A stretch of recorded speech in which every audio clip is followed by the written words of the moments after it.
નમસ્કાર, આપ જોઈ રહ્યા છો નેશન પ્લસ ન્યૂઝ. હું છું આપની સાથે હેતલ ભગત. પાટણ જિલ્લાના રાધનપુર ખાતે ભારતીય જનતા પાર્ટી દ્વારા ડોક્ટર શ્યામા પ્રસાદ મુખર્જીની જન્મ જયંતિની ઉજવણી કરવામાં આવી હતી.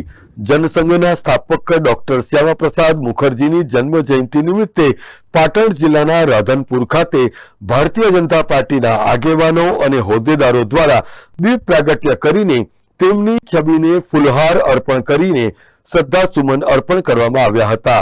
દેશની અખંડિતતા અને જનના કલ્યાણના રાષ્ટ્રીય હિતમાં ડોક્ટર શ્યામા પ્રસાદની વિચારસરણીને યાદ કરીને ભારતીય જનતા પાર્ટીના કાર્યકરોને દ્વારા નમન કરવામાં આવ્યા હતા. Deepak Sathwara, nation plus news, Patan. સમાચારોના સતત અપડેટ મેળવવા માટે અમારી નેશન પ્લસ ન્યૂઝની યુટ્યુબ ચેનલને સબસ્ક્રાઇબ કરો, બેલ આઇકન દબાવો અને જોડાયેલા રહો ફેસબુક, ઇન્સ્ટાગ્રામ અને ટ્વિટર પર.